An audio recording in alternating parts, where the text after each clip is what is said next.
Okay. Fine. You keep yourself unmute, rest everybody can keep themselves muted, okay? Okay, ma'am. Okay, done. So this is your first class for this department, right? Periodontics. Yes, ma'am. Okay. So periodontics, it's a branch of dentistry which deals with the management of diseases which are of the tissues, hard and soft tissues, which are surrounding your tooth. Okay. Um, So I have divided the entire presentation into these four phases. So what is periodontium?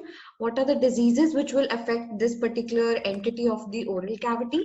What are the treatment options? And the main part of it, implants. Okay. So periodontium is nothing but it is a combination of both hard and soft tissues which surround your tooth structure. Now, clinically, when you ask any patient to open his or her oral cavity, the tissues which are very much evident are your soft tissues. So this soft tissue, which is pale pink in color, is your gingiva. Got it? So in this gingiva, you have various parts. The one which is near the cemento-enamel junction of the tooth is your marginal gingiva. The one which is occupying the space between the two teeth is your interdental gingiva. And the one which is occupying the major portion that is connecting your between your lips and the cemento-enamel junction is your attached gingiva. I hope you are aware of cemento-enamel junction. Any one of you can tell me what is cemento enamel junction? Any one of you, whoever knows the answer. Bintu, do you know it?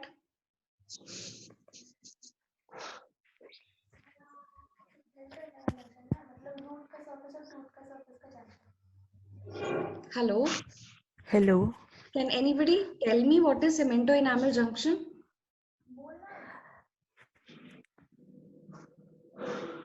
See, it is the area where your cementum meets the enamel on the tooth structure. Got it? You might have read it in your first year. I think none of you are answering. Okay, no issues.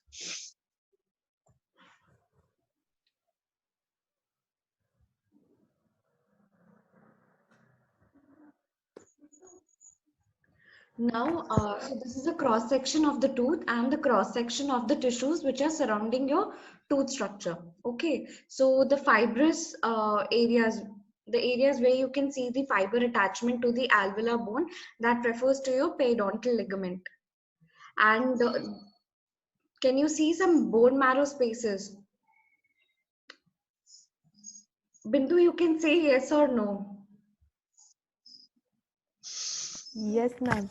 Yeah, so there's a cross section of the tooth and you have the cross section of the alveolar bone.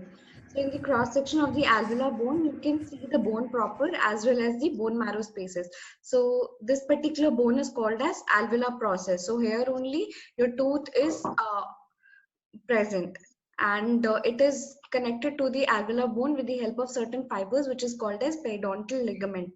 And these periodontal ligament, they take attachment from alveolar process and they get connected to the cementum which is present on your tooth.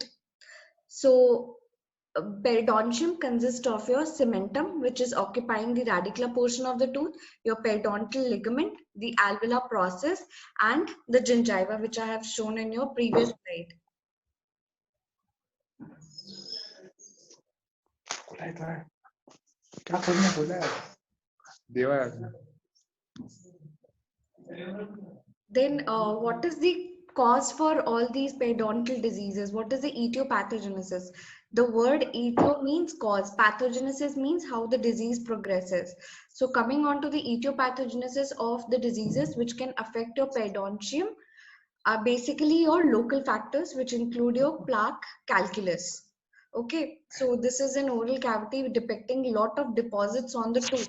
The brownish color deposits, that is nothing but your calculus.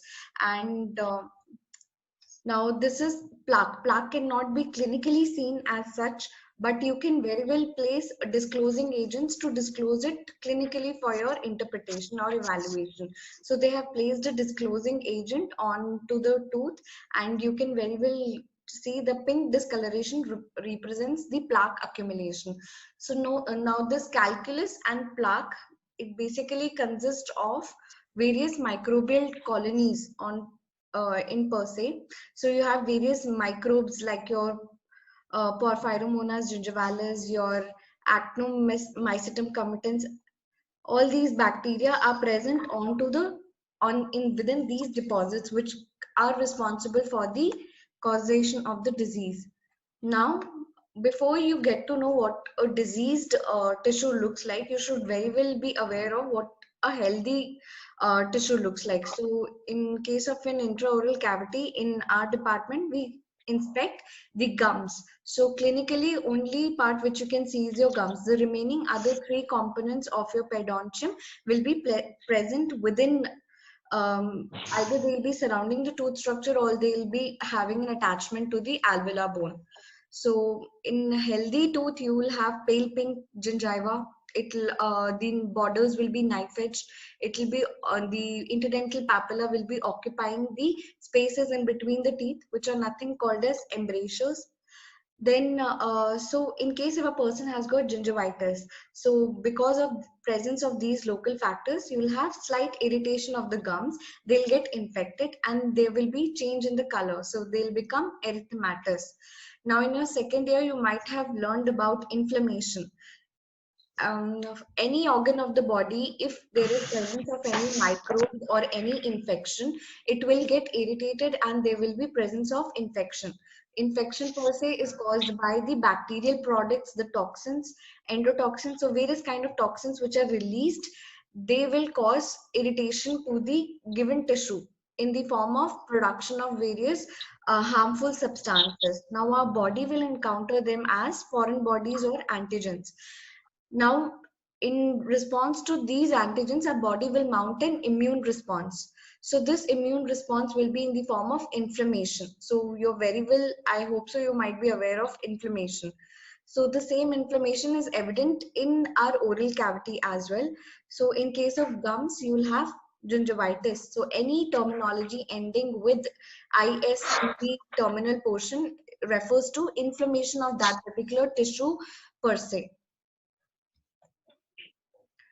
Now coming on to the second stage of the disease, if you do not treat this inflammation within your gums, there will be inflammation of the entire periodontium. So periodontium consists, as I've already told about, it consists of plaque, it consists of cementum, periodontal ligament, alveolar bone, and your gingiva. Now, if it is not taken care of at the gingival stage, the disease will progress into these deeper tissues and you have something called as periodontitis, that is the inflammation of the entire periodontal apparatus.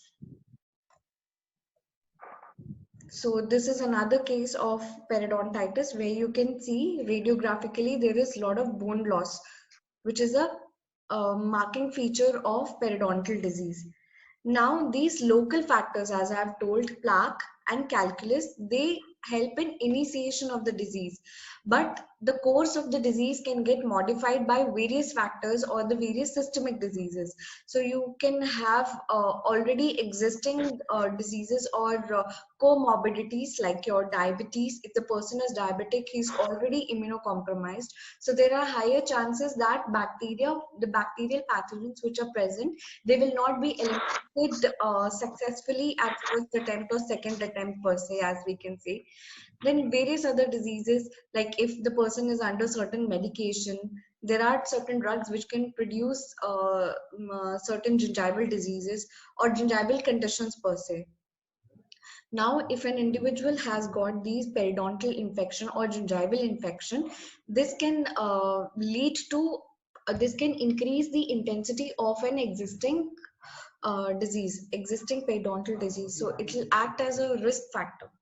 Just give me a sec.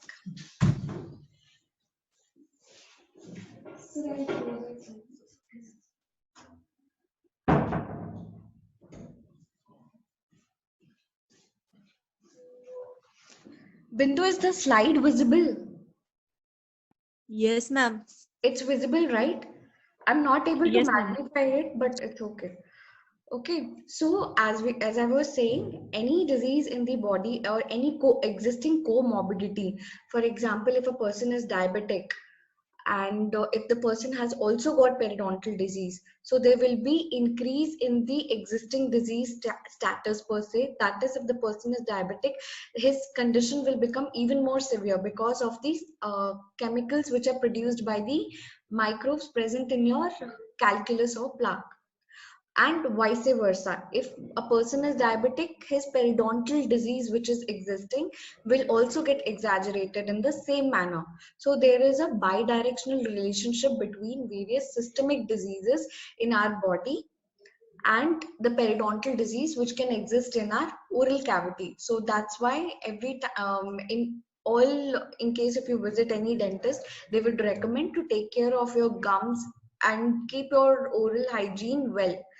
That is the reason. Okay. Now the diagnostic tool for detecting these periodontal diseases. So you should be aware as to, like, in case if you want to inspect the oral cavity per se, you should have a mouth mirror and an explorer or a probe to retract the cheeks. The same manner, if you want to diagnose a periodontal disease per se, the tool of a periodontist is your periodontal probe. Now this periodontal probe has got certain markings. Okay, these markings, when you insert it into the gingival sulcus, that is between your gums and the tooth, the markings which are visible outside will let you know what grade of involvement of the periodontal disease exists over there.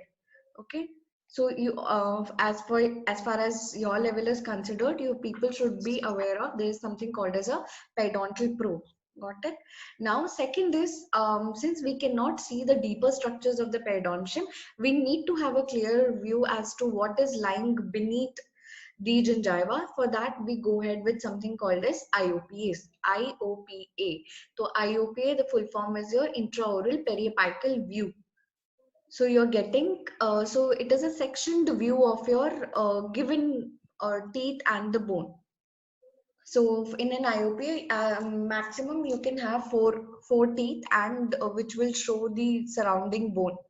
Now, in case if you want to have a comprehensive look as to what is there in both upper and lower jaws, we order for a routine investigation called as orthopancreagram, OPG, which will give you an overall view as to what is the status of your teeth, what is the status of the underlying bone, and how are they present in.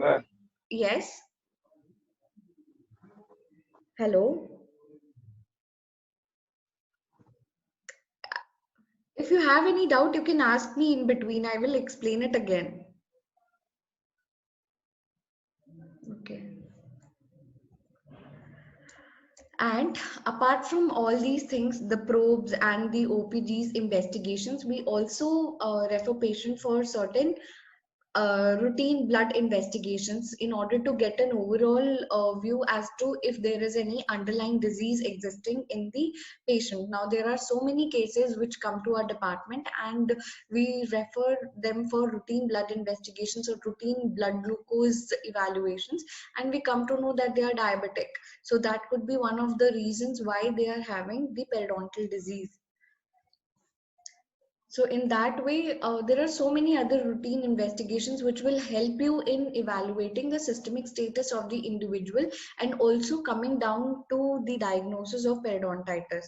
Because periodontitis, the initiation factors are your local factors, plaque and calculus, but the path of progression or the ease with which it spreads and the modifying factors are your external factors. That is basically comprising of your environmental factors, the lifestyle of the disease of the person. For example, if he smokes or he consumes alcohol. Second is your genetic factors. So what is the genetic build of an individual? If there are certain diseases where you have certain genetic abnormalities which can lead to immunocompromised status of an individual, which you'll read further in your higher this thing classes. And now coming on to the treatment. So the main part of treating these periodontal diseases comes from removal of these local factors. So removal of these local factors is done with the help of your scaling, root planing, and curettage. So scaling will help you in removing the plaque or calculus which is deposited onto the tooth.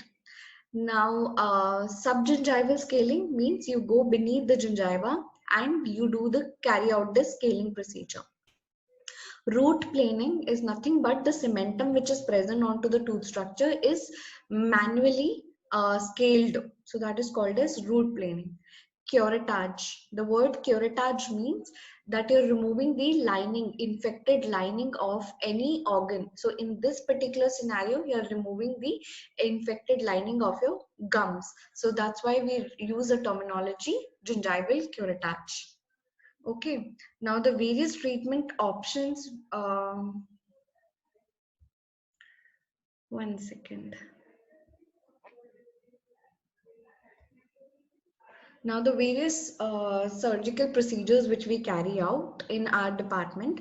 So the first one is your scaling, root planing and curettage. That is the part 1 or the phase 1 of the periodontal therapy, in which you just try to remove the factors which are present as per and then in case if you're not able to eliminate these factors, you go for something called as flap, go ahead with something called as flap surgery. So in flap surgery, you will reflect a part of gingiva. So as you can see, this is a cross section of the tooth and the gingiva. You are giving an incision and you're reflecting the gums so that you gain access to the underlying periodontal structures, which is your cementum, your alveolar bone, your periodontal ligament, and you try to eliminate the disease from the deeper aspects of the periodontium. Okay, so this is what full thickness flap. One second. So here we can see we have reflected the gums, and you can see there is bone loss, and there were deposits over here which were cleaned or scaled properly. Now there are various kinds of flap designs which you will be coming across. There's something called as a full thickness flap where you reflect the entire dimension or the entire width of the gingiva. There's something called as partial thickness flap where you allow one layer of gingiva to remain onto the bone structure and you reflect the remaining half. Then there are various designs like undisplaced, displaced. Now this is your undisplaced flap. That is the flap which you have reflected. It's going to come back to the same position when you suture it. Now the main idea behind flap surgery is to gain access to the underlying structures, because it would be difficult for us to instrument them in a closed gingival environment. So that's why we reflect these gums in order to gain access to the underlying structures. Now there are various other designs like apically displaced flap. Then you have something called as laterally displaced flap, coronally displaced flaps. These are various designs and the various names given to them. Now various incisions. So in our department, it includes both the medical management of the patient as well as the surgical management. So both two routines or two fields of dentistry are involved. So both medicine as well as surgery. So you have to, Ma'am, yes, what is flap? flap. See, as I have told, flap is nothing but it's a part of gingiva or the soft tissue which is reflected in order to gain access to underlying bone and the root structure. See, can you see over here? This is the gum, okay? Can you see the arrow mark, the pointer? Yes, ma'am. Okay, so this is your gum, okay?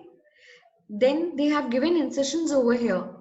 With the help of a surgical blade, they will give incisions in these regions, and then with the help of a periosteal elevator, they will reflect it. So underlying these gums, you have your bone and the tooth structure. Can you see it? So this part of tissue which is reflected is called as a flap. Okay. Okay, and this treatment per se is called as axis flap therapy. See, in case of, I don't know whether you have read, you will be taught about flaps and grafts in your third year general. No, you are third year people, right? So you might be aware of grafting procedures and all, skin grafts, skin flaps. May I know your name? Who's asking me the question? Ma'am, I'm Kirti. Kirti. Okay, Kirti. See, you might have heard about this thing, dermal grafts, epidermal grafts, in your allografts, in your in your third year, sorry, general surgery. Say yes. Ma'am, we have just started with the third year classes. Okay, you guys have just started from third year classes. So in general surgery, you will be taught in case if you have a burn patient with burns who has like suffered nearly 50% of burns and all. For those kind of cases, what they do, they de-epithelize the burnt area and they take grafts. The skin grafts are taken from the thigh or from basically from the thigh region and they place it over there. Okay, and there is a special equipment called as dermatome to harvest that particular skin graft.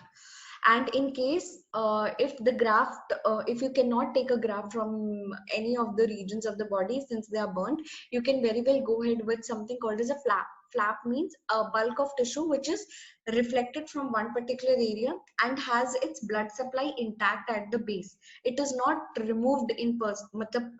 See, I'm not sectioning this entire thing. It has its attachment intact in the periapical region. Okay, it is intact. So once they are reflected, you will suture them back over here. That is a flap. Got it? Yes, ma'am. Okay. Yeah. Any other Okay. doubts? Anybody who wants me to ask doubt, who has any doubts can ask me as and then.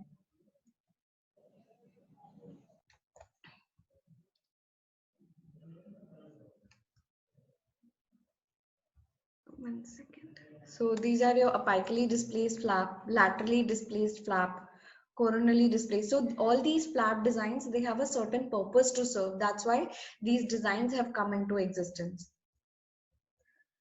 Okay, now there's something called as papilla preservation flap. Just go through the names. This is just an introduction class for you. You will have each section taken up in detail later on. Now, the various kinds of incision. So, as I've told, it is an interplay between your medicine and your surgery. Now, you should know when you should give medicines or when you should treat them without any invasive procedure. And you should also know when you should take a call for carrying out these surgical procedures. Now, there are two sets of incisions, which are horizontal and vertical incisions. Now, in any surgical aspect, if you study about incisions, these are the main two types of incisions given. So in perio, we give these three incisions. In horizontal, we have something called as internwebal, clavicular, interdental. Now we have something called as vertical releasing incisions. Now this was a case which had reported to our department with a periapical infection. That is, there was an infection at the apex of the tooth. Now you cannot treat the infection per se from the external aspect. That's why we had to give vertical incisions. One second. We had to give vertical incisions from this aspect and this aspect, and then we had to reflect the flap. After the flap was reflected, as you can see, we have held it with the periosteal elevator. After proper stabilization, we have removed the infection from this periapical region, that is at the apex of the tooth. Now, I'm sure that you guys would have seen a proper tooth, or you have also done tooth carving. So you can see proper tooth anatomy is seen and there is bone loss in this particular region. Usually there will be bone covering this entire aspect, but in this scenario there is bone loss and there was a huge infection over there. We have removed the infection and we have filled it with something called as bone graft and PRF, and then we have sutured back the entire flap. Now this is another orthopantomogram showing the periodontally affected tooth or teeth. Now indications for flap. There are various reasons as why you should go ahead with flap. There are many. Like if you want to remove the irregular bony contours, or you want to go ahead with some osseous resective surgeries or regenerative procedures. Regenerative procedures means you're trying to replace the lost bone with the bone graft. Now the deep craters and all. periodontal pockets. As you can see over here, there are deposits which are present onto the tooth structure in this particular region.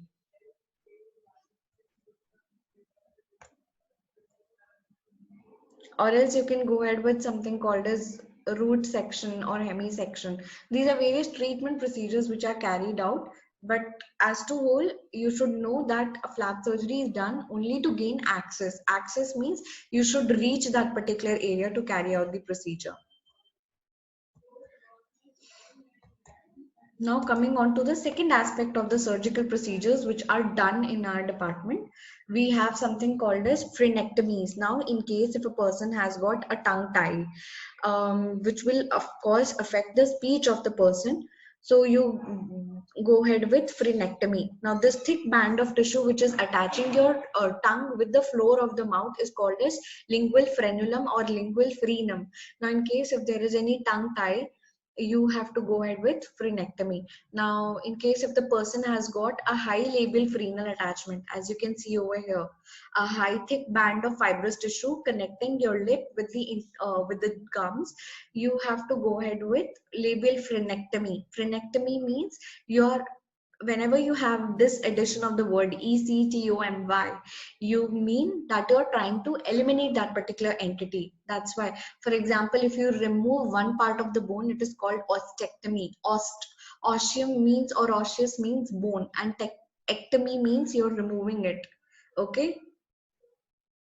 You might have heard many terminologies ending with ECTOMY. Yes, ma'am. You know, in for example, the most common thing in case if somebody is if they go ahead with family planning and all, there's something called as tubectomy, vasectomy, है ना? Yes, ma'am. Yeah. Then so in perio we also go ahead with certain plastic procedures. Mucogingival surgery means you are taking care of your oral mucosa as well as your gingiva. So it comprises of surgeries, plastic surgeries, which will enhance the aesthetics of an individual, or also it will help in eliminating the existing aberrancies. So this is vestibuloplasty.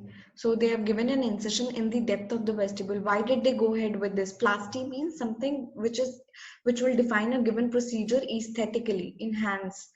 Okay. So there was a shallow vestibule over here, because of which there were certain problems which this particular individual was facing. So we've given an incision over here. We have brought down the level of the labial mucosa and we have sutured it over here. This is called vestibuloplasty. Now, also there are certain situations where you have insufficient width of attached gingiva.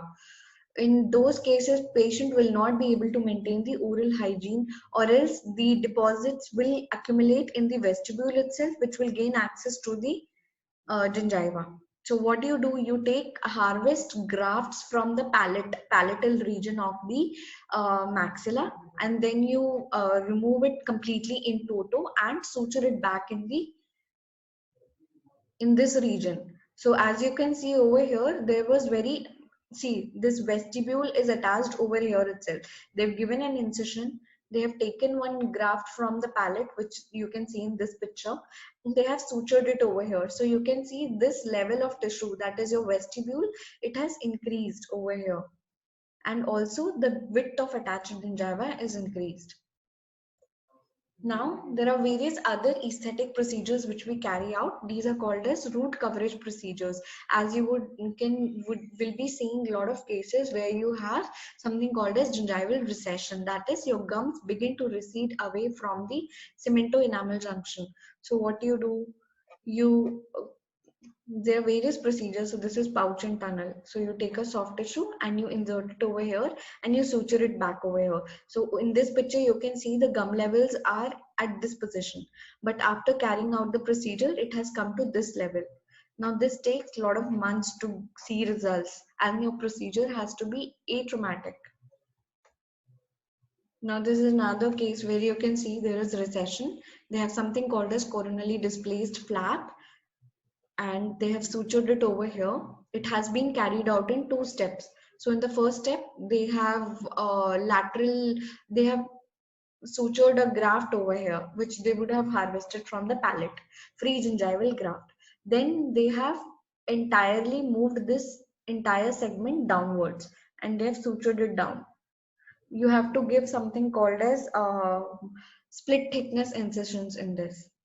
So you can see entire coverage of the root tooth structure. Then you have something called as lateral pedicle. Pedicle flap means the entire flap has got a broad base from where it will get its blood supply. So you can see this is the area of recession, Then they have given incisions over here. They have mobilized it to this particular area. They have mobilized it to this particular area and they have sutured it.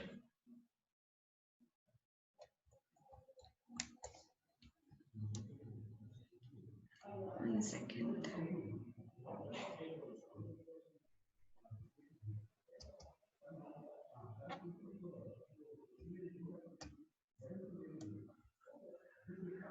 Okay, these are the various set of surgical procedures which are carried out and the various kind of medical procedures like in related to prescribing medications.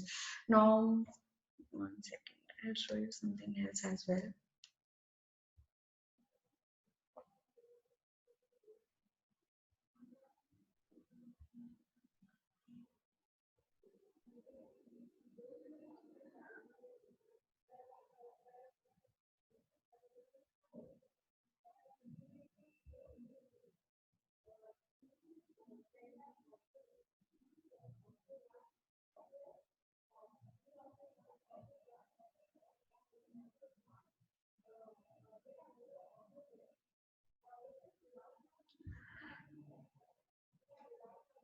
Does anyone have any doubts? If yes, you can ask me now itself.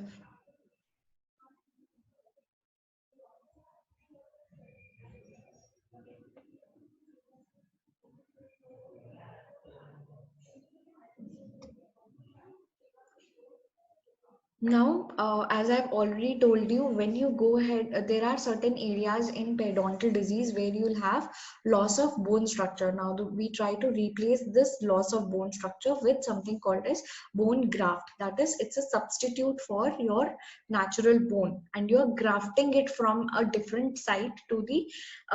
There are two terminologies. You have your harvesting site and the recipient site. The harvesting site can be present on the same individual, or it can be obtained from a different species, or it can be obtained from cadavers. Cadavers means the dead remains of any existing of any individual of the same species. So you obtain those grafts and you pack it into the socket or into the areas where you have periodontal defects. So there are various classification of these grafts. So the main aim of this presentation is to make you aware of as to what are the terminologies present or the terminologies which we make use of, and what are the different entities which are present in our dental field. Okay, so these are various kind of graft. You have autograft, allograft, xenograft, alloplast. Okay, and this is another classification. Now, there are two ways by which your bone formation will take place once you harvest a graft and put it in the recipient site, osteoinduction, conduction. You have something called as your intraoral grafts and your extraoral grafts, autografts. Autograft is something, it is a bone graft which is taken from the same individual and is used on the same person per se. So intraoral grafts you can harvest from bone, from edentulous ridges, from the jaw, from the lingual ridge, exostosis. So you can see over here, they have taken, this is the bone graft and they have mixed it with blood of the patient itself and they have packed it in this particular area. Now, extraoral grafts, they are basically taken in any surgical branch of dentistry. They take extraoral grafts from your tibia and iliac crest. Okay, there are two spines of iliac bone. You have anterior spine and posterior spine. Usually, anterior spine is taken into consideration, and your tibia bone. That is your lower leg. Now, there is a procedure to obtain these grafts. So, These are the steps, that is defatted, cut into pieces, washed in absolute alcohol, deep frozen, demineralized. Now there's something called a xenograft. These are the graft which are obtained from different species. So that is has any bovine or porcine origin. These are known non-bone graft materials. That is your synthetic ones. So in our department, see, we have done a case where there was bone loss in this particular region. We have taken perioglass and we have sutured it back. Now there are various membranes also used, known as GTRs. This you need not take into consideration. So did you guys understand anything? What we do in this department? Yes, ma'am. Yes, ma'am. Yes, ma'am. Does anybody have any doubts? You can ask me now itself. किसी को doubt है? हाँ? Ma'am, हाँ? ma'am, you told that we graft the soft tissue from the palate and we graft over the apex of the root. Yeah. So how can we heal the palate region? Because the soft tissue Yeah, is easily lost. see, good question. In the palatal region, see, our oral mucosa, it heals very fast. The most important feature of our oral mucosa is that it heals very, very fast. And there is something, and we take the graft in such a way that the healing takes place by primary intention. Okay, primary or secondary intention. Got it? So, ma'am, the soft tissue in that region will regenerate. Yeah, it will regenerate. We have done cases. If you are interested, whenever you're posted in the department, you can ask me. I will show you the pictures on my laptop, the procedures which we have done. In case if any patient comes on post-op, that is post-operative period may, we'll show you how it is healing. Okay. It will regenerate completely. That's why these procedures are certified or authenticated. Otherwise, these procedures would not have existed if the palate may, the soft tissue does not, if it didn't regenerate in that particular region. Okay. Okay. And Okay, we thank you. give something called as a stent in that particular region, so that during the healing phase, the patient does not have any sort of irritation to the food which he or she consumes. So it is given in the form of a retainer. Okay. Okay, ma'am. Okay. Any other doubt you have? Yes, ma'am. Ask. Any other doubt you have? Excuse me, ma'am. Yeah. Ma'am, you told us that in case of any bone loss, we can take the bone from another species also. So Yeah. won't it interfere with the normal functioning of the body, because that's a foreign substance? Yeah. See, there is something called as, this is called as tissue histogenicity. Okay. Tissue Yes, ma'am. histogenicity. Now our body is designed in such a way that our body can differentiate between self and non-self tissues. Got it? Okay. Yes, ma'am. Now these particular grafts which are obtained from different species, they are treated. They are chemically treated in order to eliminate these histrogens. Okay. Okay, ma'am. Antigens, those antigens which can stimulate any sort of anaphylactic reaction in the individual, they are eliminated. And they are industrial, in the industries or the factories, they are treated in such a way that all these antigens are eliminated, and when we use it in our within humans, they will not produce any kind of antigenicity.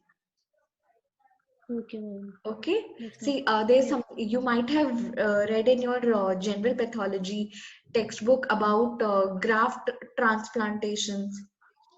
Yes, ma'am. है ना? And there's something called as membrane histocompatibility complex, MHC, and there is something called as human leukocyte antigen, HLA. Yes, ma'am. है ना? You would have read it in your general pathology. ma'am. है ना? You guys are following Harsh Mohan, right? Yes, ma'am. Yeah, towards Yes, the ma'am. ending chapters, they have mentioned about these MHC complexes, human leukocyte antigens. So these all molecules, they come into picture when we are grafting something from outside. So these have to be taken in consideration. Okay. Okay, ma'am. Any other doubt?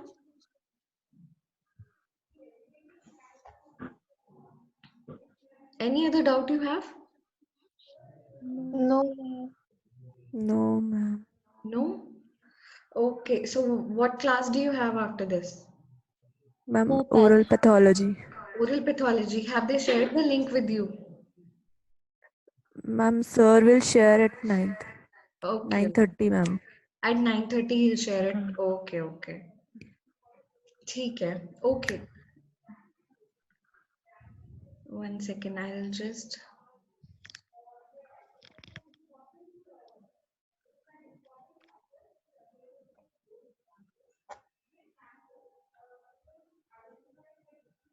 Okay, you guys can leave. And Bindu, mark the attendance for all the people who are in within the this thing. Okay, ma'am. Okay, I've all I've taken the pictures of all the participants who are present over here. There are only 35 of them, and I think 5 of you have joined within last 20 minutes. Okay, you guys can leave. Good morning, ma'am. Thank you, ma'am. Good morning, Thank ma'am. you, ma'am. Okay.